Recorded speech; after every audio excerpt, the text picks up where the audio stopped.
کہ میں نے آپ کو اس کی فزیکل اپیرنس بتا دیا ہے، وہ انسان ہوگا، مین ہوگا، بنی آدم میں سے ہوگا. تو حدیث یہ ہے کہ تمیم الداری ایک صحابی تھے، وہ کرسچن تھے، وہ ایک جزیرے میں گم گئے بحری سفر کی وجہ سے. وہ جزیرہ کہاں ہے واللہ عالم، ہو سکتا ہے کہ وہ اسرائیل کے قریب کوئی جزیرہ ہو، اسرائیل کے قریب کوئی جزیرہ ہو. تو وہاں پہ وہ جب گمے تو ایک جانور تھا جو سارے کے سارا اوپر سے لے کے نیچے تک بالوں سے لدا ہوا تھا، دسا. اور اس جانور نے اسے کہا کہ آپ کو میرے آقا بلا رہے ہیں فلانی جگہ. وہ جب وہاں پہ گئے تو وہاں پہ انہوں نے ایک دیو قامت شخص دیکھا جو زنجیروں میں جو ہے بندھا ہوا تھا. اور اس شخص نے ان سے 3 سوال پوچھے. Trees of Baisan, garden of Baisan کا پوچھا کہ وہ ابھی تک بیئر کر رہا ہے ٹریز کو، فروٹس کو، کہ نہیں. انہوں نے کہا کر رہا ہے. انہوں نے کہا جب وہ ڈرائی ہوگا تو پھر میرا انتظار کرنا. پھر پوچھا سی آف گیلیلی ڈرائی کر گیا؟ انہوں نے کہا نہیں. انہوں نے کہا جب وہ ڈرائی کرے گا تو میں ظاہر ہوں گا.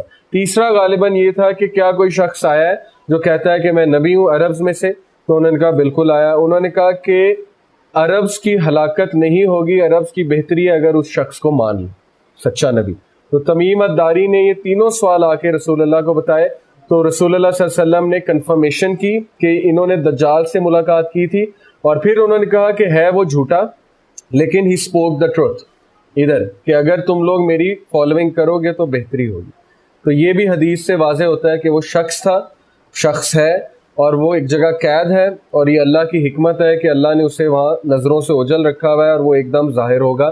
اور جب وہ ظاہر ہوگا تو پھر اس کا فتنہ برپا ہوگا دنیا پہ، اور میجورٹی لوگ 90% لوگ تقریباً اس کو فالو کریں گے. اب اس کی فتنے سے محفوظ ہونے کے حوالے سے بہت سی چیزیں ہیں. فار ایگزامپل نماز میں، ہر نماز میں درود شریف کے بعد ایک دعا سکھائی گئی ہے صحیح بخاری میں، اور آلموسٹ وہ دعا فرض ہے ہم پہ پڑھنا. ویسے نبی صلی اللہ علیہ وسلم نے فرض نہیں قرار دی، لیکن علماء کا اجماع ہے کہ جس امپیکٹ سے نبی صلی اللہ علیہ وسلم نے ایڈوائز کیا ہے اس دعا کا پڑھنے کا، وہ آلموسٹ فرض ہے. وہ ہے اللہم انی اعوذ بک من عذاب جہنم ومن عذاب القبر ومن فتنۃ المحیا والممات من شر فتنۃ المسیح الدجال. اس میں ہم نے 4 چیزوں سے پناہ مانگی ہے. ہم نے جہنم سے پناہ مانگی ہے، عذاب قبر سے پناہ مانگی ہے، ہم نے جو ہے وہ فتنۃ المحیا والممات یعنی زندگی اور موت کے فتنے سے. زندگی کا فتنہ یہ ہے کہ مال و دولت اور اولاد، یہ ساری چیزیں جو ٹرائل میں. موت کا فتنہ یہ ہے کہ شیطان انسان کے پاس موت کے وقت آتا ہے، ایک آخری ٹرائی کرتا ہے اور کہتا ہے مجھے سجدہ کر لو یا مجھے شرک کر لو. یہ موت کا ٹرائل ہے، اور ہر انسان کے پاس وہ آتا ہے آخری ٹرائی کرنے کہ کہیں یہ شرک کر لے تاکہ ایٹ لیسٹ میرا مشن پورا ہو جائے. یہ موت کا ٹرائل ہے. اور موت کے اور بھی بہت سے ٹرائلز ہیں، بیماری ہو سکتی ہے، بڑھاپا ہو سکتا ہے، بہت سی چیزیں. اور فتنۃ المسیح الدجال سب سے بڑا فتنہ ہے کہ مجھے مسیح دجال کے فتنے سے جو ہے اللہ وہ محفوظ. اب مسیح کیوں کہا جاتا ہے؟ اس کی وجہ یہ ہے، اسکالرز نے اس سے یہ بیان کیا ہے کہ مسیح اس کو اس لیے کہا جاتا ہے کیونکہ one of his eyes is مسموح. مسموح کا مطلب ہوتا ہے وائبڈ اور ایبریڈڈ، یعنی کہ بلجنگ آؤٹ ورڈز. تو نبی صلی اللہ علیہ وسلم نے جو ورڈ یوز کیا، مسموح کا ورڈ یوز کیا کہ اس کی ایک آنکھ مسموح ہے.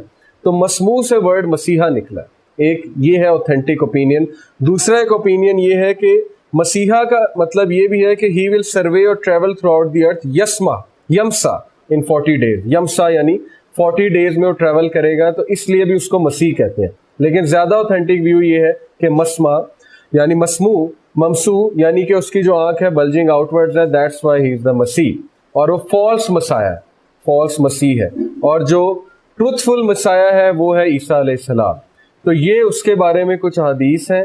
اور نبی صلی اللہ علیہ وسلم نے فرمایا کہ جس وقت جمعے کے خطبے میں دجال ڈسکس ہونا بند ہو جائے گا جمعے خطبوں میں، تو تب دجال کا ظہور ہو جائے گا. اور آج آپ دیکھیں کہ بڑا ریئر ہے کہ جمعے کے خطبوں میں دجالی فتنہ سمجھایا جا رہا ہو، حالانکہ وہ سب سے بڑا فتنہ ہے. اور اس کے بارے میں نبی صلی اللہ علیہ وسلم نے بہت اسٹرکٹلی وارن کیا ہے صحابہ کو.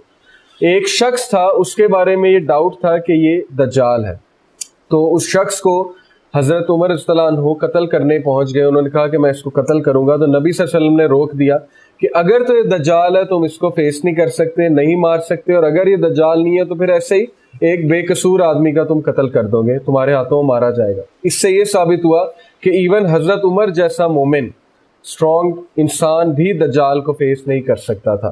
تو دجال ایک بہت بڑا فتنہ ہے. اب اس سے کس طرح سے بچنا ہے. سورہ کہف کو ہم اس کانٹیکسٹ سے انشاءاللہ جو ہے دیکھیں گے کہ سورہ کہف ہمیں کیا بتاتی ہے. سورہ کہف میں 4 سٹوریز ہیں, ہر سٹوری میں ایک منفرد لیسن ہے. کچھ آیات میں سکپ کر جاؤں گا, کچھ انشاءاللہ جو ہے ہم پڑھیں گے. شروع کرتے ہیں. اعوذ باللہ من الشیطان الرجیم, بسم اللہ الرحمن الرحیم. الحمد للہ الذی انزل علی عبدہ الکتاب ولم یجعل لہ عوجا.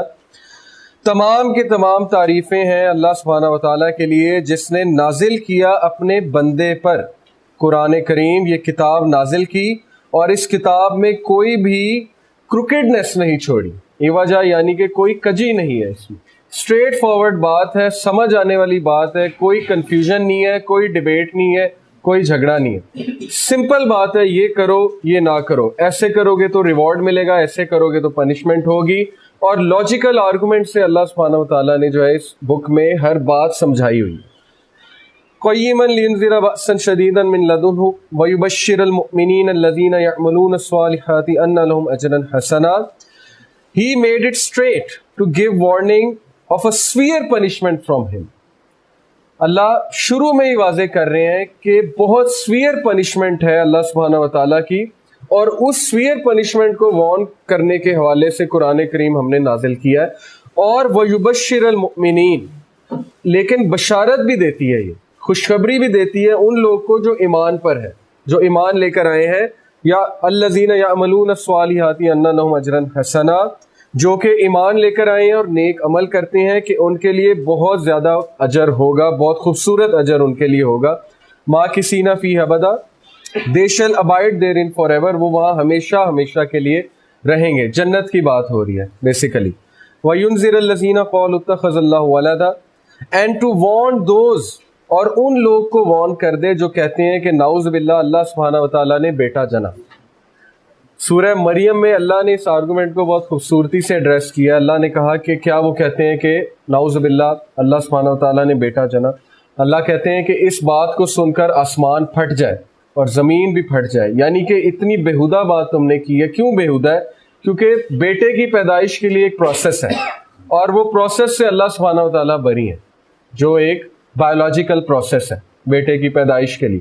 تو ہاؤ ڈیئر یو کہ تم اللہ سبحانہ وتعالیٰ کے حوالے سے وہ چیز کیسے منسلک کر رہے ہو کہ نعوذ باللہ اللہ نے حضرت مریم سے جو ہے وہ نعوذ باللہ وہ پروسیس کیا ہے جس کی وجہ سے عیسیٰ علیہ السلام کی جو ہے وہ پیدائش ہوئی ہے. پھر اللہ نے اس کو اس طرح بھی ایڈریس کیا ہے کہ عیسیٰ اور اس کی ماں تو کھانا کھاتے تھے, تو کیا اللہ سبحانہ وتعالیٰ کھانا کھاتے ہیں؟ تو وہ انسان, وہ شخص جو کھانا کھاتا ہو, کیا وہ گاڈ ہو سکتا ہے؟ جبکہ اللہ الصمد, اللہ تو انڈیپینڈنٹ ہے, اللہ تو رازق ہے, کھانا کھلانے والے ہیں. ہاؤ از اٹ پاسبل کہ گاڈ خود کھانا کھاتا ہو؟ عیسیٰ تو کھانا کھاتے تھے, مریم علیہ السلام جو ہے تو کھانا کھاتی تھی. تو اللہ نے کہا کہ ان کو اسٹرکٹلی وارن کر دے. کیوں؟ مَا لَهُم بِهِ مِنْ عِلْمٍ وَلَا لِآبَائِهِمْ كَبُرَتْ كَلِمَةً تَخْرُجُ مِنْ أَفْوَاهِهِمْ إِنْ يَقُولُونَ إِلَّا كَذِبًا. ان کے پاس کوئی علم نہیں ہے, نہ ان کے آباء و اجداد کے پاس کوئی علم تھا. یہ بہت بڑا کلمہ وہ اپنے منہ سے نکال رہے ہیں. دے اٹر نتھنگ بٹ اے لائی. ان کو پتہ ہی نہیں کہ اس کے ریپرکشن کیا ہے, اور کتنے نیگیٹو ریپرکشن ہے اس چیز کے کہ اللہ کا بیٹا ہے نعوذ باللہ. اس چیز سے پوری کرسچینٹی نے جنم لیا, اور یہی دجالی فتنہ ہے کہ دجال ان کو مسیحا بن کے دھوکہ دے گا, عیسیٰ بن کے دھوکہ دے گا, عیسیٰ علیہ السلام بن کے, اور بہت سے کرسچنز کو جو ہے مزید وہ گمراہ کرے گا. تو اللہ کہتے ہیں بہت بڑی بات ہے. بائی دا وے سورہ کہف جو ہے اس کی شان نزول یہ بھی ہے کہ مشرکین نے نبی صلی اللہ علیہ وسلم سے, یہودیوں سے مشورہ کر کے کہ بتاؤ ہم اس کا ٹیسٹ کیسے لیں, یہ جو اپنے آپ کو نبی کہہ رہا ہے اس کا ہم ٹیسٹ کیسے لیں. تو یہودیوں نے کہا کہ ان سے آپ 3-4 سوال پوچھیں. ایک ان سے ذوالقرنین کا پوچھیں, ایک آپ کو کہ یہودیوں کے بادشاہ تھے, اور ایک آپ ان سے روح کے متعلق پوچھیں کہ روح کیا ہے, اور پھر آپ ان سے جو ہے وہ اصحاب کہف کے بارے میں پوچھیں, تو اور خضر کے بارے میں پوچھیں. تو یہ انہوں نے مشورہ دیا, تو اس بیسس پہ وہ آئے نبی صلی اللہ علیہ وسلم کے پاس اور کچھ سوالات رکھے. تو نبی صلی اللہ علیہ وسلم کیونکہ وحی کے بغیر کچھ آنسر نہیں کرتے تھے, انہوں نے کہا میں آپ کو اس کا جواب دوں گا کل, لیکن انشاءاللہ کہنا بھول گئے. تو نبی جو ہے وہ بہت بڑی ایک ہستی ہوتا ہے اور اللہ کے بہت قریب ہوتا ہے, ایگزامپل ہوتا ہے. نبی کی چھوٹی چھوٹی غلطی بھی بہت بڑی بن جاتی ہے. تو اللہ نے تھوڑا سا نبی صلی اللہ علیہ وسلم کو ایک وہ بات باور کرانے کے لیے کہ آپ ایک ایگزامپل ہیں اور آپ نبی ہیں, کچھ دیر کے لیے وحی کا سلسلہ جو ہے وہ روک دیا تھا, جس کی وجہ سے نبی صلی اللہ علیہ وسلم بہت زیادہ ڈسٹریس میں اور بہت زیادہ سٹریس میں رہے تھے. اور وہ یہ سوچتے تھے شاید مجھ سے کوئی غلطی ہو گئی ہے، اور مشرکین کو موقع مل گیا ہنسنے کا. انہوں نے کہا کہ دیکھو ہم نے سوال پوچھا تو چپ ہو گیا اور اس کو سوالوں کا جواب نہیں آ رہا ہے. تو یہ بہت ٹیسٹنگ ٹائم تھا ہمارے نبی پہ.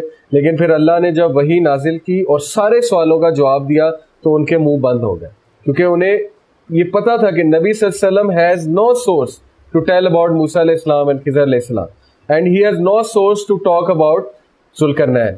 تو اللہ ہی انہیں بتا سکتے ہیں. تو یہ ایک بہت بڑی کامیابی تھی مسلمانوں کی. اس کے بعد اللہ کہتے ہیں فلا اللہ کا باقی نفس کا علی آثارہم ان لم یؤمنوا بہذا الحدیث اسفا، پرہیپس شاید نبی صلی اللہ علیہ وسلم آپ اپنے آپ کو ہلاک کر لیں گے اس غم میں کہ یہ لوگ ہدایت لے کر کیوں نہیں آتے اور اس قرآن پہ عمل کیوں نہیں کرتے. انا جعلنا ما علی الارض زینۃ لہا لنبلوہم ایہم احسن عملا. نبی صلی اللہ علیہ وسلم بہت غم کیا کرتے تھے کہ ان لوگ کو کیوں سمجھ نہیں آ رہی. اتنی واضح باتیں ہیں، اتنی کھلی باتیں ہیں. آج آپ کو بھی کبھی کبھی غم ہوتا ہوگا کسی کو دیکھ کر کہ یار اتنا کلیئر ہے، اسلام از سو کلیئر. ان کو نہیں سمجھ آتی کہ یہ اموڈسٹ حرکت ہے، یہ غلط حرکت ہے، یہ چوری غلط ہے، کرپشن غلط ہے. واٹس دا ریزن، یہ کیوں ایسے کر رہے ہیں؟ تو یہاں پہ اللہ نے بیسیکلی پیشنس سکھائی ہے اپنے نبی کو کہ نبی صلی اللہ علیہ وسلم آپ کا کام ہے کہ آپ میسج پہنچا دیں اور ہدایت ہمارے ہاتھ میں، ہدایت آپ ہم پہ چھوڑ دیں. تو کہیں ایسا نہ ہو کہ آپ زیادہ غم کر کے اپنے آپ کو بالکل ہی جو ہے وہ مشکل میں ڈال دیں، ہلاک کر دیں، بلکہ آپ فوکسڈ رہیں. آپ کا فوکس ہے اس مشن کو پورا کرنا. ہدایت جو ہے وہ آپ ہمارے پہ چھوڑ دیں. اور پھر اللہ نے کہا کہ اصل میں بات یہ ہے انا جعلنا ما علی الارض زینۃ لہا لنبلوہم ایہم احسن عملا. دنیا میں جو کچھ بھی آپ کو گلٹر نظر آ رہا ہے، زینت جو نظر آ رہی ہے، جو کلرز نظر آ رہے ہیں، یہ اصل میں ہم نے اس لیے دنیا میں رکھا ہے تاکہ ہم ان کا امتحان لیں کہ ان میں سے کون اچھے عمل کرنے والا. یہ ہے زندگی کا مقصد. اللہ نے دنیا میں بہت کچھ رکھا ہے، ریسورسز رکھی ہیں، اللہ نے دنیا میں رنگینیاں رکھی ہیں، عورت کو پیدا کیا ہے، وہ ایک الگ فتنہ ہے انسان کے لیے. اللہ نے اسی طرح مال ہے، اولاد ہے، گھوڑے ہیں، سواری ہے، زیور ہے، بہت سی ایسی چیزیں ہیں جہاں انسان بڑا اٹریکٹ ہوتا ہے اور انسان کا دل کرتا ہے کہ یار میرے پاس بھی ہو، میں بھی یہ کروں. لیکن اللہ نے کہا کہ یہ ایکچولی ٹیسٹ کے لیے، تاکہ ٹیسٹ کریں کہ کون بیلنس رہتا ہے، کون ایکسٹریمزم کی طرف جاتا ہے. یہاں پہ ایکسٹریمزم کا رد ہے، ایکسیس آف مٹیریلزم کا. وَإِنَّ لَجَاعِلُونَ مَا عَلَيْهَا صَعِيدًا جُرُزًا and we shall make all that is on earth a bare dry soil. ہم اس کو چٹیل میدان بنا دیں گے. جیسے ایک پیج ہے، پیج کو لے کے میں رول کروں تو وہ بال بن جائے گا. اس بال کو جب کھول دوں گا تو اس کا سرفیس ایریا بھی بڑھ جائے گا اور وہ ایک چٹیل میدان بن جائے گا.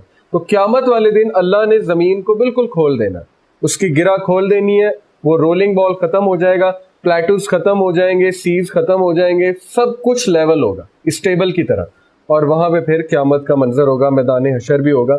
تو یہ ایک فیکٹ ہے. ام حسبت ان اصحاب الکہف والرقیم کانوا من آیاتنا عجبا.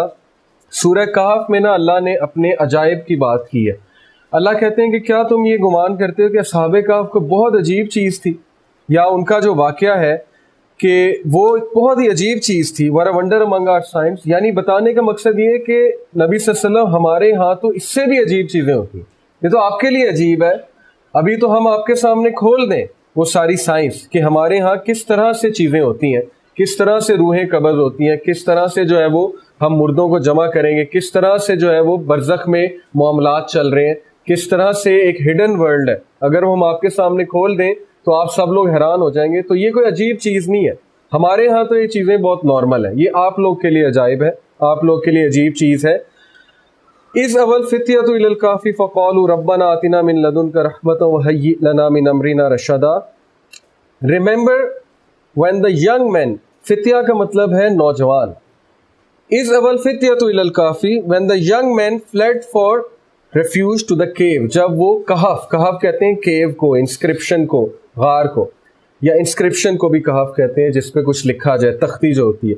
اللہ کہتے ہیں کہ جب وہ ینگ مین بھاگے، ریفیوج لی انہوں نے. کس لیے ریفیوج لی؟ وہ 7 لوگ تھے. جو اوتھینٹک نریشن ہے وہ یہ ہے کہ دیور 7 پیپل. ان میں سے 6 جو تھے وہ روم کے رہنے والے تھے، اور ایک انہیں بیچ میں سے ایک وہ کیا کہنا چاہیے، بکریاں جو چراتا ہے، جی چرواہا، انہیں بیچ میں ملا تھا جاتے ہوئے. وہ 7واں تھا، اور اس کا ایک کتا تھا. تو یہ 7 لوگ تھے اور ایک کتا تھا. ان میں جو ان کا لیڈر تھا بنی اسرائیل کی روایات کے مطابق، اس کا نام تھا میکسیملین. یہ کوئی حدیث نہیں ہے، یہ بنی اسرائیلی روایات میں اب آپ کو بتا رہا ہوں جسٹ فار نالج. وہ میکسیملین جو تھا اس دور کا جو بادشاہ تھا، اس دور کا جو کنگ تھا، اس کا داماد تھا، اور وہ ایمان لے آیا تھا اور اس کی بیٹی بھی ایمان لے آئی تھی. تو وہ کنگ اتنا ظالم تھا کہ وہ ہر اس شخص کو جو ایمان لے کر آتا ہے، ایمان سے مراد کیا ہے؟ اس دور میں قرآن نہیں تھا، عیسیٰ علیہ السلام کی شریعت میں ایمان. یہ ہے عیسیٰ علیہ السلام کے بعد کا واقعہ. یہ اس پہ ویسے ڈفرینس آف اوپینین ہے، لیکن زیادہ اوتھینٹک یہ ہے کہ اصحاب کہف عیسیٰ علیہ السلام اور نبی صلی اللہ علیہ وسلم کے درمیان آئے، کوئی 400 سال پہلے، 300 سال پہلے، کچھ اس طرح سے، یا 500 سال پہلے. بہرحال تو یہ کرسچنز تھے. کرسچنز اس سینس میں نہیں جیسے آج کے کرسچنز ہیں، یعنی یہ عیسیٰ علیہ السلام پہ ایمان لے کر آئے تھے، مواحد تھے، توحید کے قائل تھے.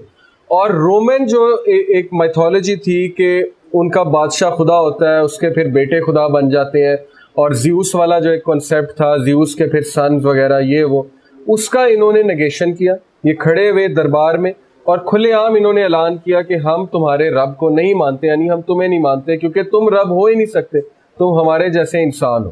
اس کی بیسس پہ اس شخص نے جو بادشاہ تھا ان کو ٹارچر کیا بہت زیادہ، اور ان کو جیل میں بند کر دیا، اور اس کے بعد ان کو کھولتے ہوئے تیل میں جو ہے وہ ڈالنا تھا. لیکن وہاں سے ان پہ انسپریشن ہوئی، ان کو الہام ہوا، میکسیملین کو جو لیڈر تھا، کہ تم غار میں پناہ لو. اور اس غار میں وہ اکثر جایا کرتا تھا میکسیملین، مراقبہ کرنے کے لیے، جیسے نبی صلی اللہ علیہ وسلم غار میں جایا کرتے تھے، تو اس غار میں وہ جایا کرتا تھا. تو اس سے یہ الہام ہوا کہ تم اپنے ساتھیوں کو اس غار میں لے جاؤ. اور اللہ نے ان کی مدد ایسے کی کہ جو جیل میں کچھ سپاہی تھے ان کے دل میں یہ بات ڈالی کہ ان کی مدد کرو. تو ان کے دل میں ایک سافٹ کارنر آیا، انہوں نے پھر انہیں بھگایا اور بھاگ کر وہ پھر غار تک گئے. اب وہ 309 سال تک سوئے، اور اس کے بعد اللہ نے انہیں بیدار کیا.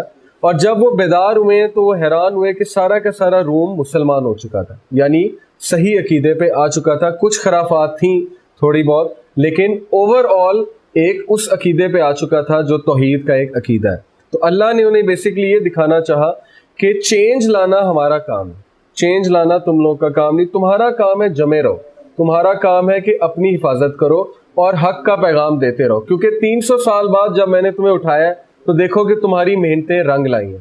تم لوگ کھڑے ہوئے، جس کی وجہ سے آج ہم دیکھ رہے ہیں کہ پورا روم جو ہے وہ اسلام اس پہ غالب آ چکا ہے. دوسرا، اللہ نے لوگوں کو یہ بتانا تھا کہ اگر ہم ان کو زندہ کر سکتے ہیں 309 سال بعد تو ہم تمہیں بھی کر سکتے ہیں. اور ایک ویو یہ ہے، سائنٹیفک ویو، کہ ٹائم اللہ کنٹرول کر رہے ہیں، اللہ کے ہاتھ میں ٹائم ہے، ٹائم اللہ کی کریشن ہے. تو ٹائم سلو ڈاؤن بھی اللہ کر سکتے ہیں، فاسٹ بھی کر سکتے ہیں. تو ان لوگوں کو جب اللہ نے سلایا ہے، ان کے لیے ٹائم کو اللہ نے بہت سلو کر دیا تھا میں بھی، اور انہیں لگا کہ 1 دن گزرا ہے یا 2 دن گزرے ہیں. لیکن جب وہ بیدار ہوئے تو 309 سال جو ہے وہ گزر چکے تھے. تو بہرحال اب یہ کچھ چیزیں لرن کرنے کے لیے، ایک تو یہ دعا، اذ اول فتیۃ الی الکہف فقالوا ربنا آتنا من لدنک رحمۃ وہیئ لنا من امرنا رشدا. یہ بڑی زبردست دعا ہے کہ یاد کرو جب وہ نوجوان بھاگے غار میں ریفیوج لینے کے لیے، انہوں نے کہا ربنا آتنا، اے ہمارے رب، من لدنک رحمت، ہم پہ عنایت کر، ہم پہ بسٹو کر اپنی رحمت، وہیئ لنا من امرنا رشدا، اور ہمارے جو کام ہیں ان کا ذمہ لے لیں اور ہمیں گائیڈ کریں ایک حق راستے کی طرف. تو یہ بڑی زبردست دعا ہے. آپ اس دعا کو، اور ربنا آتنا فی الدنیا حسنۃ وفی الآخرۃ حسنۃ وقنا عذاب النار، یہ نبی صلی اللہ علیہ وسلم کی فیوریٹ دعا تھی اکارڈنگ ٹو حضرت عائشہ، کیونکہ اس میں دنیا میں اور آخرت دونوں میں کامیابی مانگی گئی ہے. اور یہ دعا بھی اس کے ساتھ ایڈ کر لی جائے جب انسان کے معاملات پھنسے ہوئے ہیں اور انسان ایک ایک لمحے کے لیے اللہ پہ ڈیپینڈنٹ ہے، تو اللہ سے یہ دعا کی جائے کہ میرے تمام افیئرس کو اللہ تعالیٰ صحیح راہ میں گائیڈ کریں. تو یہ بہت خوبصورت دعا ہے اس حوالے سے.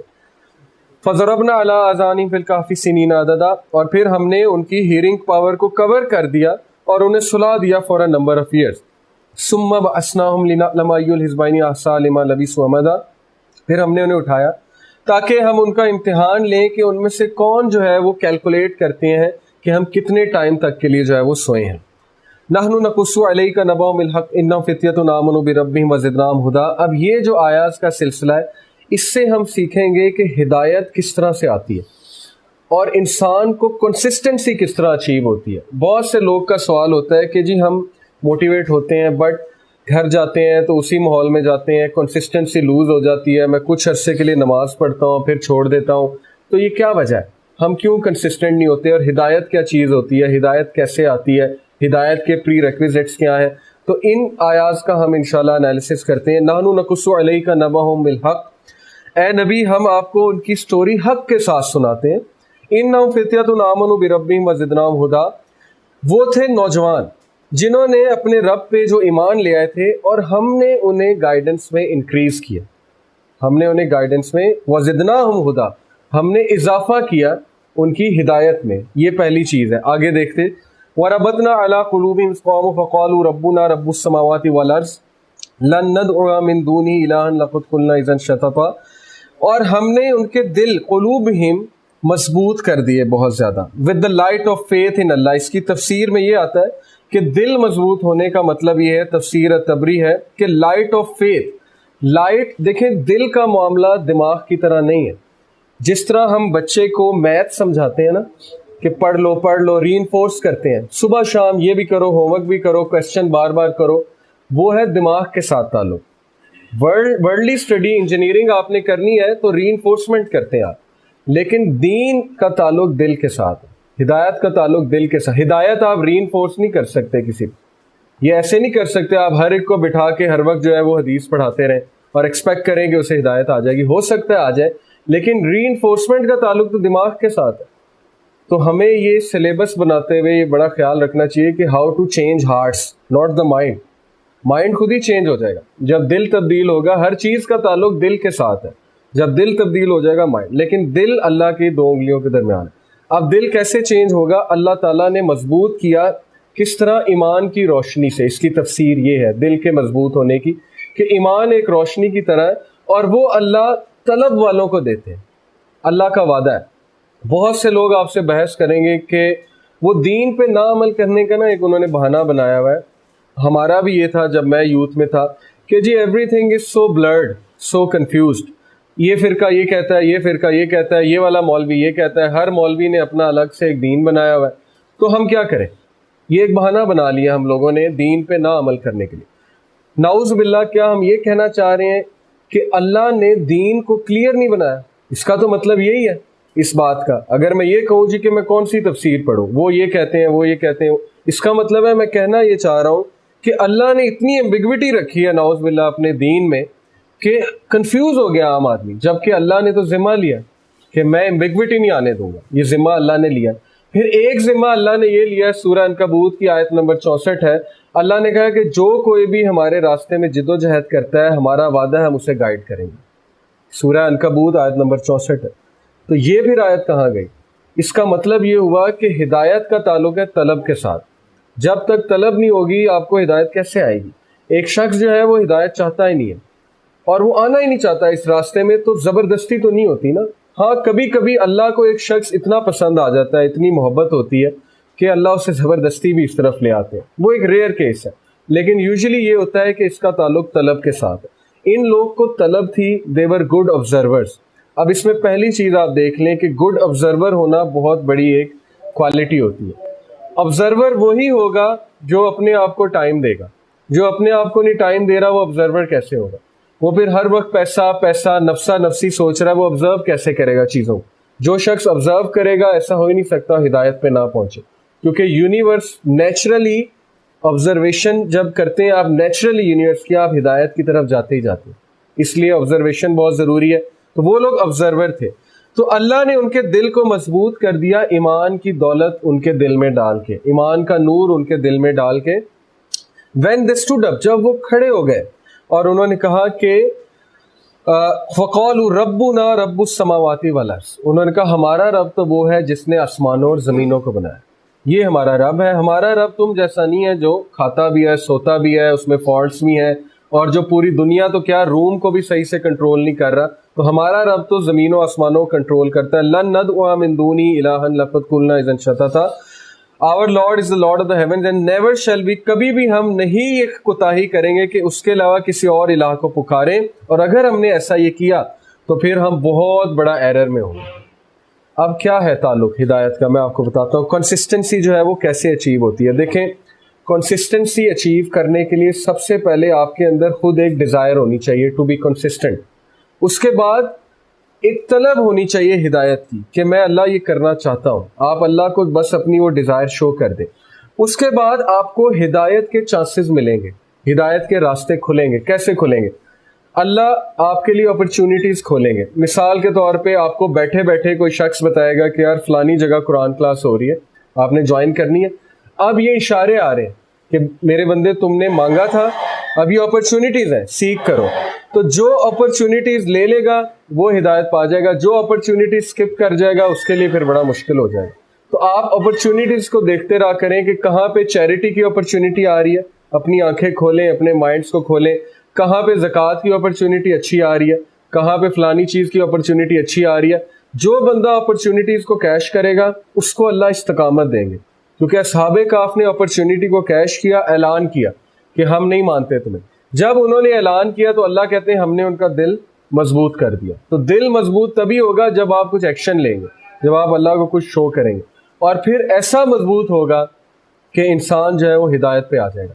وہ ایک عالم نے بڑی خوبصورت بات کی, انہوں نے کہا کہ نماز کو اگر آپ نے عادت بنانا ہے تو 30 دن اپنے اوپر جبر کر کے نماز پڑھو, 30 دن نماز کو نہ چھوڑو, اور اس کے بعد نماز آپ کو نہیں چھوڑے گی. یہ بڑی خوبصورت بات ہے کہ 30 دن نماز نہ چھوڑو اور اس کے بعد نماز آپ کو نہیں چھوڑے گی. کیونکہ نماز چیز ہی ایسی ہے کہ انسان کو نہیں چھوڑتی, انسان کو اپنا بنا لیتی ہے, لیکن کچھ دیر آپ کو جبر کرنا پڑے گا اپنے آپ کو ڈسپلن کرنے کے لیے. تو یہ ہدایت کا ایک میکنزم اللہ نے بتایا ہے کہ ہم دل ضرور تمہارا مضبوط کریں گے, لیکن اصحاب کہف جیسی استقامت دکھاؤ اور ذرا اپرچونیٹیز سے فائدہ اٹھانا سیکھو. یہ ہے بیسیکلی ایک میکنزم. ہؤلاء قوم اتخذوا من دونی آلہہ, یہ آیت ہم ذرا اسکپ کرتے ہیں. انہوں نے اب بات گفتگو کر رہے ہیں آپس میں. وہ کنورسیشن میں اکثر یہ بات کرتے ہوتے تھے بیٹھ کر کے ہماری قوم بے وقوف ہے, اپنے ہاتھ سے بت بناتی ہے اور انہی بت کو بیچتی ہے, انہی بت کی جو ہے عبادت کرتی ہے. تو یہ تو بے وقوفی ہے بہت زیادہ. تو یہ کس طرح سے اتنے بے وقوف ہو سکتے ہیں, اور اگر ہم نے ان کا ساتھ دیا تو ہم تو بہت بڑے ظالم ہوں گے. یعنی وہ حق کا ساتھ دینے والے تھے. اگلی آیت میں ہے کہ پھر انہوں نے مشورہ کیا آپس میں, اور میکسیملین جو تھے, یہ حدیث نہیں ہے, بنی اسرائیلی روایت ہے, انہوں نے کہا کہ چونکہ میں جاتا تھا وہاں پہ تو ہم اس غار میں پناہ لیتے ہیں, مجھے الہام ہوا ہے اور اللہ تعالیٰ ضرور تمہارے افیئرس کو ریکٹیفائی کریں گے. تو انہوں نے اللہ سے اچھی امید لگاتے ہوئے ہی ریزورٹڈ ٹو دا کیو. اس کا مطلب یہ ہے کہ فتنوں سے بچنے کے لیے کبھی کبھی آئسولیٹ ہونا پڑے گا. اس کو میں حدیث سے کنیکٹ کرتا ہوں. اگر آپ صحیح بخاری اور مشکات میں چیپٹر ہے کتاب الفتن, صحیح بخاری اور مشکات میں آپ اس کا مطالعہ ایک بار کریں, آپ کو ایسی ایسی حدیث پتہ لگیں گی, آپ حیران ہو جائیں گے کہ یہ بھی حدیث ہے. آپ کو ایسی ایسی باتیں سننے کو ملیں گی, آپ کہیں گے کہ کتنا کلیئر ہے, نبی صلی اللہ علیہ وسلم نے کلیئرلی سولوشن بتایا ہوا. ایک حدیث ہے کہ دجالی دور میں اور قیامت کے نزدیک فتنے اس طرح سے برسیں گے جیسے جو ہے وہ بارش کے قطرے جو ہے وہ برستے ہیں. اس طرح سے, اس میگنیفیکیشن, اس انداز سے وہ فتنے جو ہے آئیں گے. اور ایک حدیث میں آتا ہے کہ دجال کے ظہور کے بعد قیامت کی باقی نشانیاں ایسے پوری ہوں گی جیسے تسبیح میں سے جو ہے وہ دانے گرتے ہیں. یعنی کہ وہ جو ایک تسبیح ٹائپ ایک مالا ہوتی ہے اس میں سے جو ہے وہ دانے گرتے ہیں. اسی لیے آپ لوگ کتاب الفتن کا جب مطالعہ کریں گے اس میں آپ کو ایسی ایسی حدیث ملیں گی کہ نبی صلی اللہ علیہ وسلم نے کہا کہ ایک دور ایسا آئے گا کہ کھڑا ہونے والا جو ہے وہ چلنے والے سے بہتر ہوگا, اور بیٹھنے والا کھڑے ہونے والے سے بہتر ہوگا, اور لیٹنے والا بیٹھنے والے سے بہتر ہوگا. کیا مطلب ہے کہ جتنا آپ ان ایکٹیو ہوں گے اتنا آپ فائدے میں. اب کھڑے ہونے والے سے کھڑا ہونے والا بہتر ہے, چلنے والے سے کیا مراد ہے؟ یعنی وہ ان ایکٹیو ہو گیا, وہ سوسائٹی کا اتنا حصہ نہیں بن رہا. اور جو بیٹھنے والا ہے وہ زیادہ ان ایکٹیو ہے, اور اس سے بھی جو لیٹنے والا ہے سب سے زیادہ ان ایکٹیو ہے, یعنی آئسولیٹڈ ہو جانا. آج آپ دیکھیں کہ شاپنگ مالز جو بنے ہیں, شاپنگ مال میں انسان جائے تو وہاں پہ ایمان جو ہے ڈسٹروائے ہونے کے بڑے چانسز ہوتے ہیں, سارا تزکیہ جو ہے زیرو ہو جاتا ہے. شاپنگ مالز کے بارے میں نبی صلی اللہ علیہ وسلم کی حدیث ہے کہ بے شک مساجد جو ہے اللہ کا گھر ہے اور اللہ کی رحمت وہاں پہ نازل ہوتی ہے, اور جو بازار ہے وہ شیطان کے گھر ہے اور وہاں پہ اللہ کا غضب ہے. اب اللہ کا غضب سے کیا مراد ہے؟ اس کا یہ مطلب نہیں کہ بازار میں جانا ہی نہیں ہے, وہاں اس لیے اللہ کا غضب ہے کیونکہ بازار میں 2 نمبری ہو رہی ہوتی ہے, بہت سا جھوٹ بولا جا رہا ہوتا ہے, وہاں پہ فحاشی ہوتی ہے, عریانی ہوتی ہے, یہ ساری چیزیں. تو اللہ کے نبی نے منع کیا ایسی جگہوں کو وزٹ زیادہ کرنے کے لیے. ہاں کوئی یوز ہے اس کے لیے جایا جا سکتا ہے شاپنگ کے لیے, لیکن اس کے پھر مینرز ہیں. نظروں کو جھکانا، ادھر ادھر نہ دیکھنا، اپنے کام سے کام رکھنا، جھوٹ نہ بولنا، اور بس ایک ڈگنیٹی کے ساتھ واپس آ جانا. تو اس لیے آج کی جو سویلائزیشن ہے اس میں فتنے میں پڑنے کے بہت چانسز ہیں. تو جتنا ان ایکٹیو ہو جائے گا انسان اتنا اس کے لیے بہتر ہوگا. ایک ایسا دور آئے گا. پھر ایک حدیث کے مطابق ہے کہ نبی صلی اللہ علیہ وسلم سے ایک صحابی نے پوچھا، حضرت حذیفہ، وہ بڑے سوال پوچھتے تھے نبی صلی اللہ علیہ وسلم سے. تو انہوں نے پوچھا کہ اللہ کے نبی ایسے دور میں ہم کیا کریں جب فتنے بارش کے قطروں کی طرح گریں گے؟ تو نبی صلی اللہ علیہ وسلم نے کہا کہ حذیفہ، تم جنگلوں میں پہاڑوں پہ چلے جانا اور وہاں پہ اپنی بھیڑ بکریاں لے جانا. انہوں نے کہا جب بھیڑ بکریاں ختم ہو جائیں گی پھر انہوں نے کہا پھر تم درخت کی ٹہنی چباتے رہنا حتیٰ کہ تمہیں موت آ جائے. یعنی واپس نہ پلٹنا، اس جگہ پہ رہنا. Go to the mountains. یہ ہے سلوشن کہ آئسولیٹ ہو جانا. ماؤنٹینس کی طرف جانے سے کیا مراد ہے؟ نیچر کی طرف واپس جانا. آپ دیکھیں گے ایک دور ایسا آئے گا کہ انسان جو ہے وہ آرگینک سٹف اور نیچر کی طرف واپس جائے گی. کیونکہ سائنٹیفک ایڈوانسمنٹ جتنی ہوتی جا رہی ہے دل اتنا مردہ ہوتا جا رہا ہے اور بے چینی اتنی بڑھتی جا رہی ہے. تو انسان ضرور واپس جائے گا. اس پہ تو اب ہالی ووڈ موویز بنانے لگ گیا. ایک مووی ہے اوبلیوین، اس کی تھیم ہی یہ ہے. تھیم یہ ہے کہ انسانیت نے خود ہی اپنے آپ کو تباہ کر دیا. اب دوبارہ سے کچھ لوگ نے نیچر کی طرف پلٹنا شروع کیا اور ماؤنٹینز میں جا کے رہنا شروع ہے. ماؤنٹینز دکھائے ہیں انہوں نے، اور ماؤنٹینز میں وہ نہروں کے پاس رہ رہے ہیں، ندی کے پاس رہ رہے ہیں اور نیچرل غذا کھا رہے ہیں اور وہ گرو ہو رہے ہیں اور گروم ہو رہے ہیں. تو یہ سلوشن تو حدیث میں بہت واضح انداز سے، یعنی میں اس کو اس طرح دیکھتا ہوں کہ جتنا انسان سائنٹیفک چیزوں سے اپنے آپ کو آئسولیٹ کرے اتنا بہتر ہے. یہ اس کا مطلب نہیں کہ بالکل ہی آئسولیٹ کر لیں. مثال کے طور پہ ٹی وی جو ہے، میں تو اس چیز کا قائل ہوں کہ ٹی وی ہونا ہی نہیں چاہیے، کیونکہ وہ دجال کا ایک بہت بڑا ویپن ہے. انسان کو انفارمیشن کا اور بھی بہت سے ذریعے ہو سکتے ہیں. اگر ہاں کسی نے اچھے کاموں کے لیے ٹی وی رکھا ہے، پیس ٹی وی، وہ ایک الگ بات ہے، یا خبر نامہ دیکھنے کے لیے، لیکن اٹ شوڈ بی اوائڈڈ کیونکہ یہ بہت بڑا اس کا ایک ویپن ہے انفارمیشن جو ہے. اسی طرح مووی تھیٹر جو بنے ہوئے ہیں آج کل، وہاں پہ بندہ جائے دنگ رہ جاتا ہے. اب تو 7D پتہ نہیں کیا کیا آ گیا اور کس کس انداز سے انسان کو فیسینیٹ کیا جا رہا ہے. تو یہ فتنے ہیں سارے، یہ ٹیسٹ اور ٹرائل اور ٹریبولیشن میں ڈالنے کے ہتھیار ہیں. تو جتنا بندہ ان ایکٹیو ہوگا اس دور میں اس کے لیے اتنا بہتر ہے. جتنا بندہ کم ملے گا لوگوں سے اتنا اس کے لیے بہتر ہے، کیونکہ میجورٹی لوگ مادہ پرست ہیں. آپ نیگیٹو لوگوں میں رہیں گے ایسا ہو ہی نہیں سکتا آپ پازیٹیو ہوں. اگر آپ مٹیریلسٹک لوگوں میں رہیں گے وٹ ڈو یو ایکسپیکٹ؟ آپ مٹیریلسٹک نہیں بنیں گے، آپ بالکل بنیں گے، آپ ان کی نیگیٹیوٹی ابزارو کریں گے. تو یہ بہت کٹھن ٹائم ہے. آئی ایکسیپٹ کہ انسان کو کبھی کبھی سمجھ نہیں آتی میں کروں کیا. میں ادھر جاؤں تو ادھر پھنس رہا ہوں، ادھر جاؤں تو ادھر پھنس رہا ہوں. تو یہی تو دجالیت ہے. اسی لیے اس سے بچنا کیسے، یہی ہم سلوشن جو ہے اس کی طرف آ رہے ہیں. تو یہ جو لوگ تھے یہ کیو کی طرف گئے اور پھر اللہ تعالیٰ نے انہیں جو ہے وہ اٹھایا. اور اگلی آیت میں وَتَرَى الشَّمْسَ إِذَا طَلَعَتْ تَزَاوَرُ عَنْ كَهْفِهِمْ ذَاتَ الْيَمِينِ وَإِذَا غَرَبَتْ تَقْرِضُهُمْ ذَاتَ الشِّمَالِ وَهُمْ فِي فَجْوَةٍ مِّنْهُ and you might have seen the sun. تم نے شمس کو، سورج کو دیکھا ہوگا جب وہ اٹھتا ہے، جب وہ رائز کرتا ہے. Declining to the right from their cave when it set, turning away from them to the left while they lay in the midst of the cave. This is one of the آیا of اللہ. یہ اللہ کا ایک sign ہے. کیا مطلب ہے؟ کہ اللہ تعالیٰ انہیں دھوپ لگوا رہے تھے کیونکہ زندہ بھی تو رکھنا تھا نا. اب وہ کچھ ایسے رخ اللہ نے انہیں کروٹ دلوائی کہ ان کو دھوپ بھی آتی رہتی تھی، وائٹامن ڈی بھی اللہ پہنچاتے رہتے تھے. اور اسی طرح اللہ سبحانہ وتعالیٰ کہتے ہیں کہ مَن يَهْدِ اللَّهُ فَهُوَ الْمُهْتَدِ وَمَن يُضْلِلْ فَلَن تَجِدَ لَهُ وَلِيًّا مُرْشِدًا. پہلے کیا بتایا کہ ہم انہیں کروٹ دلواتے تھے اور ہم جو ہے ان کا رخ ایسا کیا تھا کہ سورج کی شعائیں، سورج ہدایت ہے، سورج لائٹ ہے، لائٹ دیتا ہے. تو آگے ہی اللہ نے کہا کہ اللہ جس کو ہدایت دیتا ہے وہی ہدایت پہ آتا ہے اور اللہ کے علاوہ کسی کا کوئی ولی اور مددگار نہیں ہے. تو سورج جو ہے اس کو آپ سمجھیں ہدایت ہے. اور وہ سورج اصحاب کہف تک آ رہا تھا حالانکہ وہ ہوش میں نہیں تھے، لیکن ان کا یہ ریوارڈ تھا. ریوارڈ یہ تھا کہ انہوں نے، ان کا ایک پورا بیک گراؤنڈ تھا. تو اللہ اسی شخص کو ہدایت دیتا ہے جو ہدایت کی طلب میں ہوتا ہے اور ایسے ایسے انداز سے دیتا ہے کہ انسان سوچ بھی نہیں سکتا. تو یہ اس آیت سے ہم اخذ کر سکتے ہیں. اسی لیے اللہ نے کہا کہ اللہ کے علاوہ کوئی ہدایت نہیں دے سکتا اور کوئی ولی اللہ کے علاوہ نہیں ہے. وَتَحْسَبُهُمْ أَيْقَاظًا وَهُمْ رُقُودٌ. ہم انہیں، تم سمجھو گے کہ وہ اویک ہیں while they were asleep. اس کی تفسیر میں یہ آتا ہے کہ اصل میں ان کی آنکھیں جو ہیں وہ کھلی ہوئی تھیں. جو بھی ان کے قریب آنے کی کوشش کرتا تھا ان پہ ایک نظر ڈالتا تھا، اس پہ ایک ہیبت طاری ہو جاتی تھی. وَنُكَلِّمُ ذَاتَ الْيَمِينِ وَذَاتَ الشِّمَالِ وَقَلْبٌ بَاسِطٌ ذِرَاعَيْهِ بِالْوَسِيدِ لَوِ اطَّلَعْتَ عَلَيْهِمْ لَوَلَّيْتَ مِنْهُمْ فِرَارًا وَلَمُلِئْتَ مِنْهُمْ رُعْبًا. کہ ان پہ روب طاری ہو جاتا تھا، جو بھی ان کو دیکھتے تھے وہ گھبرا جاتے تھے. یعنی وہ اتنا خوفناک سین ہوتا تھا کہ ان کا کتا جو ہے وہ اس طرح سے پنجے کر کے باہر پہرا دے رہا ہوتا تھا، اور پتہ نہیں کتنی خوفناک شکل اس کی ہوگی. اور وہ لوگ میں ایک ہیبت طاری کی ہوئی تھی اللہ نے، جو بھی ان کو دیکھتا تھا وہ دوڑ لگا دیتا تھا، اس پہ ایک روب طاری ہو جاتا تھا. اس کا یہ ایک آیات متشابہات میں سے ہے، اس کی کوئی خاص تفسیر نہیں آئی کہ ایکچولی سین کیا تھا. تو اللہ تعالیٰ کہتے ہیں کہ ہم انہیں کروٹ بھی دلوا دیا کرتے تھے، اور ان کا جو کتا ہے وہ وہاں پہ پہرا دے رہا تھا. وَكَذَلِكَ بَعَثْنَاهُمْ لِيَتَسَاءَلُوا بَيْنَهُمْ. اب ہم تھوڑا آگے چلتے ہیں کہ جب انہیں اٹھایا گیا تو انہوں نے آپس میں کویسچننگ شروع کی. کسی نے کہا کہ جی ہم 1 دن سوئے ہیں، کسی نے کہا 2 دن سو گئے ہوں گے، کسی نے کہا چلو چیک کرتے ہیں. پھر انہوں نے کہا کہ یہ لو سلور کوائن ان میں سے ایک نے، اور جا کر کچھ کھانے پینے کے لیے لاؤ، لیکن دھیان رکھنا کوئی تمہیں دیکھ نہ لے. یعنی ان کو بالکل نہیں پتا کہ وہ 309 سال جو ہے وہ سوئے ہیں، جبکہ اللہ نے انہیں اٹھایا. إِنَّهُمْ إِن يَظْهَرُوا عَلَيْكُمْ يَرْجُمُوكُمْ أَوْ يُعِيدُوكُمْ فِي مِلَّتِهِمْ وَلَن تُفْلِحُوا إِذًا أَبَدًا.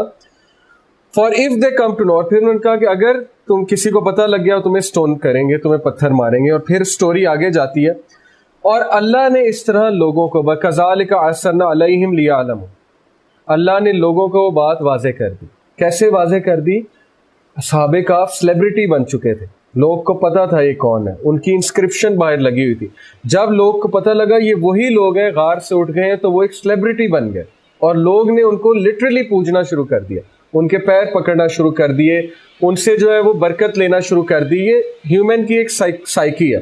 ہیومن بینگز جو ہے بیسیکلی جب بھی کوئی ایسا ویسا میریکل دیکھیں کسی انسان کو پرفارم کرتے، تو وہ پاؤں چھوتے ہیں یا اس کے قریب ہونے کی کوشش کرتے ہیں، برکت لیتے ہیں. تو یہی معاملہ وہاں ہوا کہ وہ ایک ولی بن گئے، ولی کی صورت اختیار کر گئے.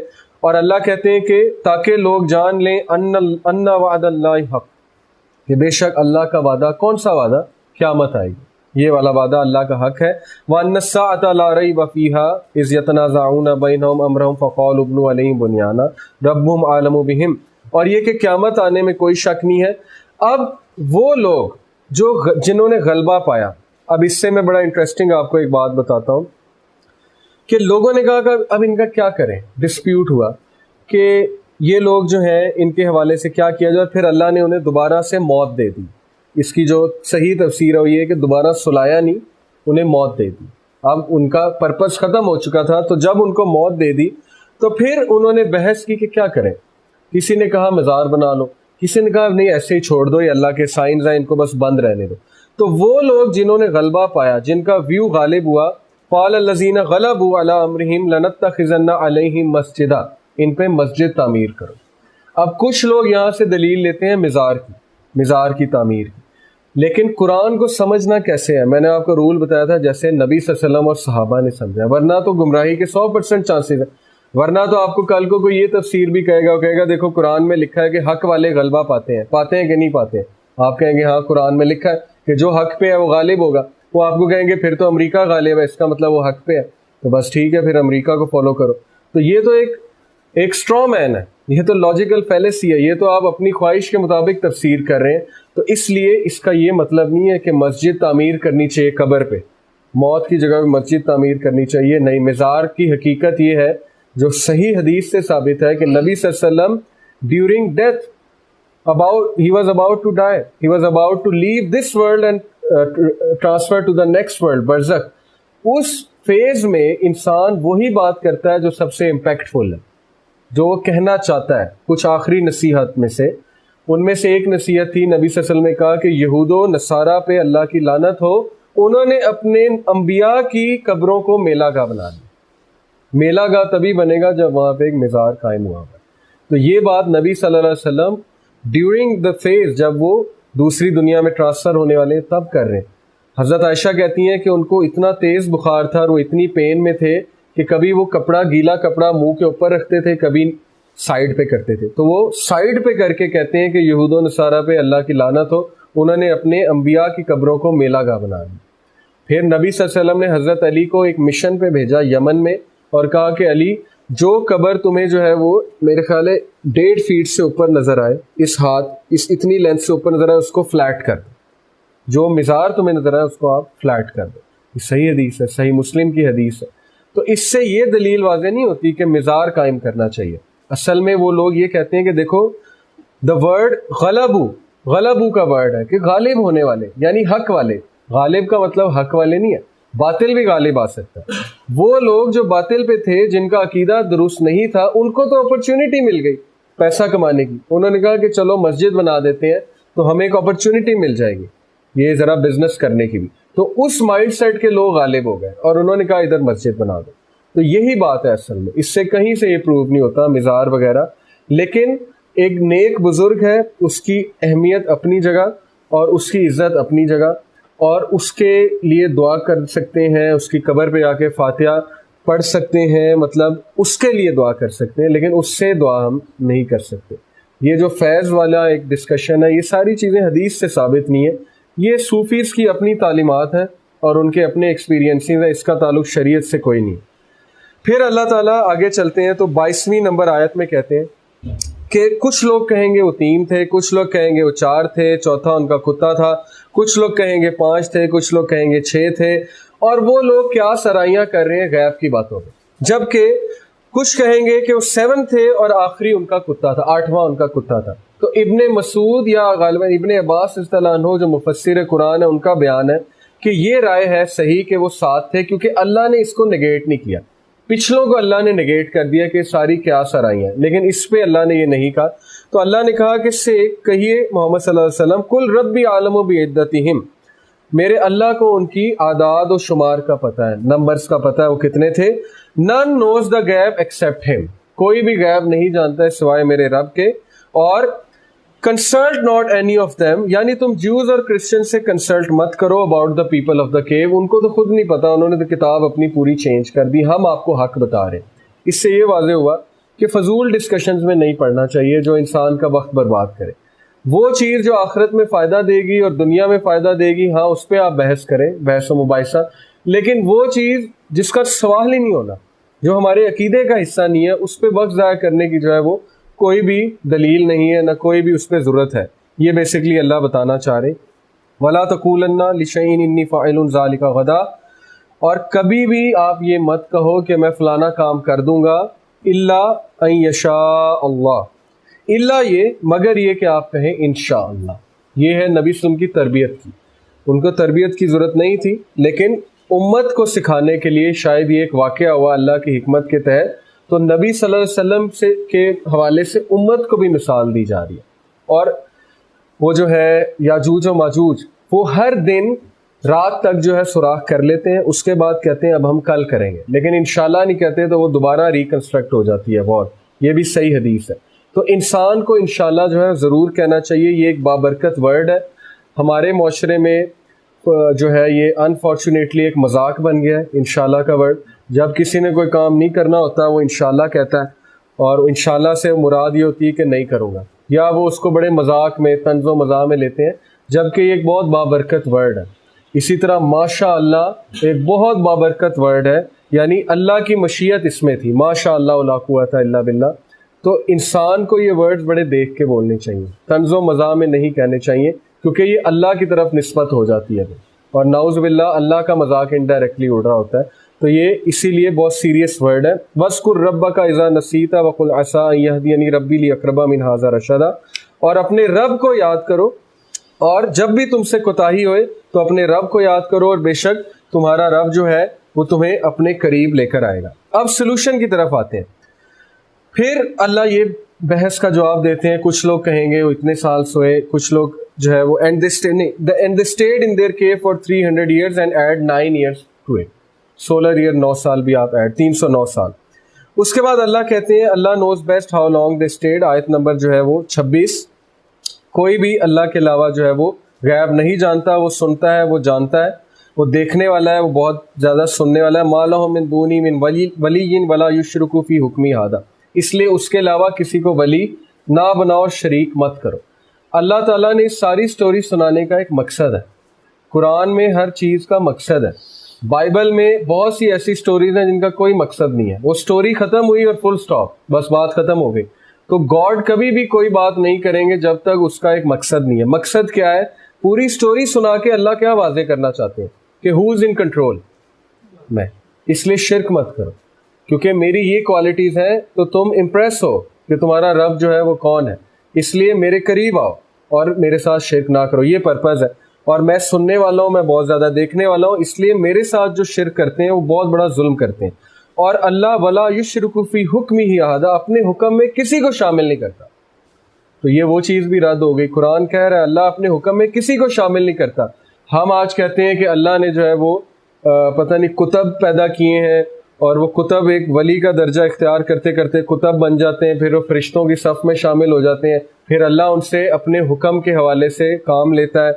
یہ تو ایک بہت فالٹی کنسیپٹ ہے، فالس کنسیپٹ ہے۔ اللہ کہتے ہیں کہ ہم کسی کو اپنی حکومت میں شامل نہیں کرتے۔ ہاں جہاں تک فرشتوں سے کام لینے کا سوال ہے، ان کو تو پیدا اس لیے کیا، جیسے تھنڈر کو کنٹرول کرنے کا ایک فرشتہ ہے، سور پھینکنے کے حوالے سے ایک فرشتہ ہے، سور پھونکنے کے حوالے سے، اسی طرح جو ہے وہ بستیوں کو الٹنے کے حوالے سے جبرائیل علیہ السلام کو بھیجا جاتا ہے۔ تو اس کا یہ مطلب نہیں اللہ حکومت میں شریک کر رہے، اس کا مطلب یہ ہے کہ اللہ نے کام لینا ہے، ایک نظام ہے اللہ کا، اور وہ کام اللہ ان سے لیتے ہیں، خود بھی کر سکتے ہیں، لیکن اللہ انسانیت کو یہ ٹیچ کرنا چاہتے ہیں کہ if I being so perfect, اگر میں کام لے رہا ہوں تو تم لوگ کبھی بھی اپنے آپ کو یہ مت سمجھو کہ سنگل ہینڈیڈلی تم ہر چیز جو ہے وہ کر لو گے۔ اب جو سلوشن ہے کہ فتنے کے دور میں کیا کرنا ہے، وہ آ رہا ہے ہمارا آگے آیت نمبر 28 میں، اس کو آپ مارک کر لیں۔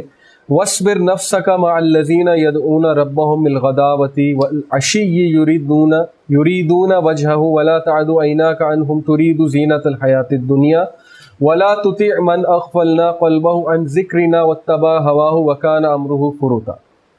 دیکھیں دجال کے دور میں فتنے بہت زیادہ ہوں گے، میں آپ کو بتا چکا ہوں۔ اللہ سلوشن ایک یہ بتا رہے ہیں کہ اس دور میں باطل خداؤں کو پہچاننا، باطل خدا کو انسان تبھی پہچانے گا جب حق والے خدا کی پہچان ہوگی، تبھی ریکگنائز کرے گا نا۔ جب ایک صحیح کرائٹیریا آپ کے سامنے ہے تبھی آپ غلط کرائٹیریا کو ڈیفائن کرتے ہیں۔ تو صحیح خدا کی پہچان ہے علم کے ساتھ۔ جو شخص اللہ کو جتنا پہچانتا ہے، جتنا اللہ کے بارے میں جانتا ہے، جتنا اللہ کی قربت حاصل ہے اسے، جتنا وہ اللہ کے قرآن کے قریب ہے، اتنا چانس ہے کہ وہ فتنے سے بچ جائے گا، اور جتنا اللہ سے دور ہے اتنا چانس ہے وہ فتنے میں پھنس جائے گا۔ تو پہلی چیز نالج آف اللہ، دوسری چیز ہے کہ اپنے دور کے باطل خداؤں کو پہچانو۔ اب آئیڈل ورشپنگ آلموسٹ ختم ہو گئی ہے، سورج چاند کی ورشپ نہیں ہوتی۔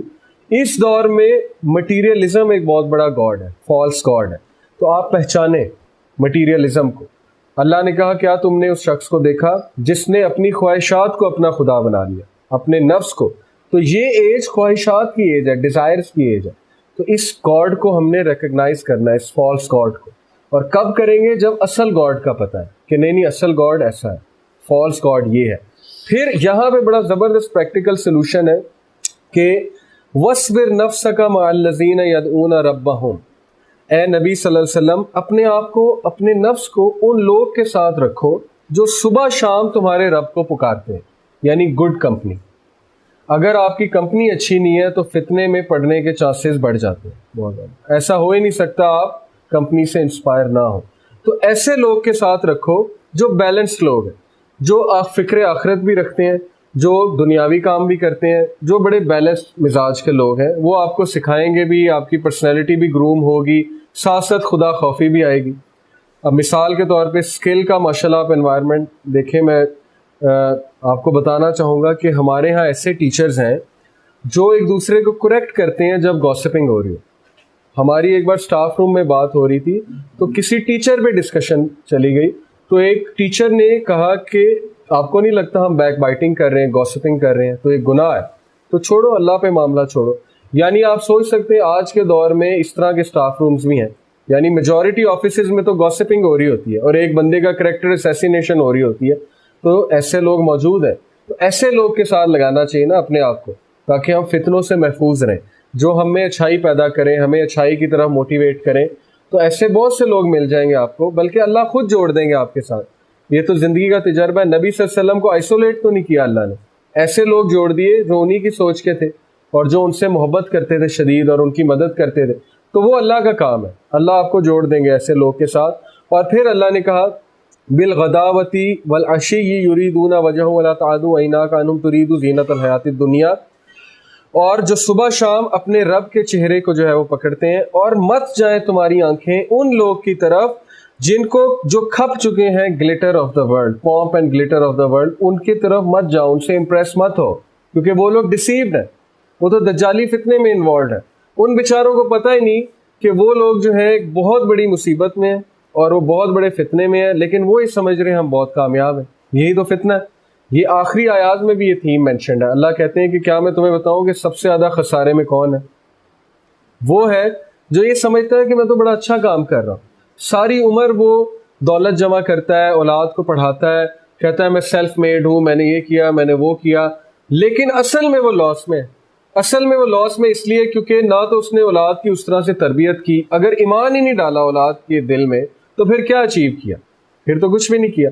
اور پھر جب اس شخص کی موت آتی ہے خدا نخواستہ, تو پھر وہ پھنس جاتا ہے اور وہ احساس اسے ہوتا ہے کہ میں نے تو کیا ہی کچھ نہیں.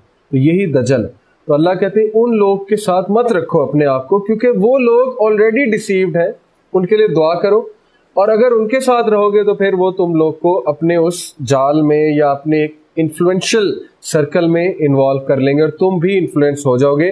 تو یہ ایک بہت پریکٹیکل سلوشن ہے میرے نزدیک. اگر ہم لوگ نے فتنوں سے بچنا ہے تو ہمیں اپنی کمپنی کو دیکھنا پڑے گا, اور ہمیں جو ہے اس کا یہ مطلب نہیں قطع تعلقی کر دیں. اکثر ایسے ہوتا ہے لوگ دین کی طرف آتے ہیں تو رشتہ داروں سے قطع تعلقی کر دیتے ہیں, کہتے ہیں یہ تو یہ کرتے ہیں, یہ کرتے ہیں, میوزک سنتے ہیں. یہ بھی نہیں کرنا, لیکن ساتھ رکھنے سے مراد ہے کہ ان کو بہت کلوز رکھنا. اگر آپ دن رات دنیا دار انسان کے ساتھ رہیں گے تو دنیا دار بن جائیں گے.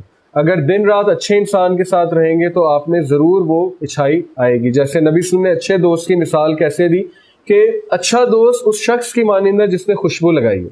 چلو اگر آپ کو خوشبو نہیں لگی تو ایٹ لیسٹ آپ میں سے تو خوشبو آئے گی نا اس کے ساتھ بیٹھ کے.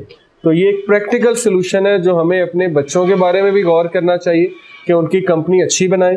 اور اسی لیے اسلامک اسکول اس لحاظ سے بہت سیف ہے کہ چلو تھوڑی بہت غلطیاں تو ہر جگہ ہوتی ہیں, لیکن ایٹ لیسٹ یہاں پہ ایمان تو محفوظ ہے, ایٹ لیسٹ یہاں گناہ کے چانسز تو نہیں ہے نا, ایٹ لیسٹ یہاں پہ کوئی ایجوکیشن تو نہیں ہے, ایٹ لیسٹ یہاں پہ جو ہے کانسرٹ تو نہیں ہو رہے, ایٹ لیسٹ یہاں پہ کوئی حرام ایکٹیویٹیز تو نہیں ہو رہی نا. باقی ہر بچہ مومن بن جائے اللہ کا شکر ہے, لیکن ہدایت تو اللہ کے ہاتھ میں ہے. ہم زبردستی بھی نہیں کر سکتے ہر بچے پہ. کچھ ہدایت جلدی پکڑ لیں گے, کچھ کو زندگی میں کبھی جا کے یاد آئے گا کہ یہ چیزیں میں نے سیکھی ہوئی تھی اور یہ میں نے بڑی اچھی چیزیں سیکھی تھی, اس کو وہ تب ہیلپ کریں گی. تو اس لیے اچھی کمپنی میں رکھنا, اچھے اسکول میں کرانا, اچھے دوست چوز کرنا اور ہائر ویلیوز کی باتیں کرنا محفلوں میں بیٹھ کے, یہ بڑی ایک اچھی چیز ہوتی ہے. اور فتنے کے دور میں میں ایک بھی آپ کو بات بتا دوں, آخری بات, کہ ایک اسکالر کو میں نے سنا, انہوں نے بڑی خوبصورت بات کی. انہوں نے کہا کہ سپوز ایک کمرہ ہے, اس کمرے میں شدید بدبو ہے, گٹر کی بدبو آ رہی ہے. اب آپ اس کمرے سے نہیں نکل سکتے. دو ہی حل ہے, نکلنا حل نہیں ہے کیونکہ you can not go out, آپ اس کمرے کا حصہ ہے. دو حل ہے, ایک یہ کہ آپ فیس ماسک لگا لو, دوسرا حل ہے کہ آپ ایئر فریشنر چھڑک دو. تو وہ کہتے ہیں کچھ لوگ میں اتنی سکت ہوتی ہے, وہ موسیٰ علیہ السلام کی طرح ہوتے ہیں کہ وہ ایئر فریشنر چھڑکتے ہیں. ایئر فریشنر چھڑکنے سے کیا مراد ہے کہ وہ اپنی خوشبو سے اور ان کے پاس جو دولت ہے ایمان کی, اس سے اس بدبو کو ختم کرتے ہیں, انسپائر کرتے ہیں دوسروں کو, پازیٹیو چینج لاتے ہیں. ایک ہوتے ہیں جو اتنے دائز نہیں ہوتے, ایکسٹروورٹ نہیں ہوتے, وہ کیا کرتے ہیں, حفاظت کرتے ہیں, پروٹیکٹیو میجرز, وہ فیس ماسک پہنتے ہیں.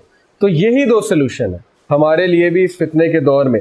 یا آپ لوگ فیس ماسک پہن لیں کیونکہ سوسائٹی گندی ہے, سوسائٹی جو ہے اس میں برے لوگ بھی رہیں گے, اس میں برائی بھی رہے گی. برائی اور برے لوگ کانسٹنٹ ہیں, وہ تا قیامت رہیں گے, وہ شروع سے لے کے اینڈ تک ہے. اس لیے ہر بار اگر ہم اپنے بچوں کو آئسولیٹ کر لیں گے اور کمرے میں بند کر دیں گے تو یہ کوئی پریکٹیکل سلوشن تو نہیں ہے نا. ہم نے انہیں چھوڑنا ہے, ایک وقت آئے گا انہیں خود ڈیسیژن میکر بنانا ہے. تو آپ انہیں پروٹیکٹیو میجر سکھا دیں کہ بیٹا اس طرح حفاظت کر سکتے ہیں. اگر چلو آپ کو ایجوکیشن میں پڑھ بھی رہے ہیں کیونکہ کوئی چوائس نہیں ہے, تو یہ پروٹیکٹیو میجر ہے. یا وہ بندہ موسیٰ علیہ السلام بن جائے اور ادھر جا کے تہلکہ مچا دے اور ایئر فریشنر چھڑکنے لگ جائے اور لوگوں کو انسپائر کر دے اور لوگ پریشان ہو جائیں کون آ گیا, یعنی اس ایک بندے نے تہلکہ مچا دیا پوری محفل میں. تو یہ دونوں سلوشن ہے. اب آپ کے پاس کیا ہے, آپ میں کون سی کوالٹی ہے, آپ خود اس پہ سوچ لیں. انشاءاللہ پھر نیکسٹ ویک ہم مزید اس کو آگے لے کر جائیں گے. جزاک اللہ.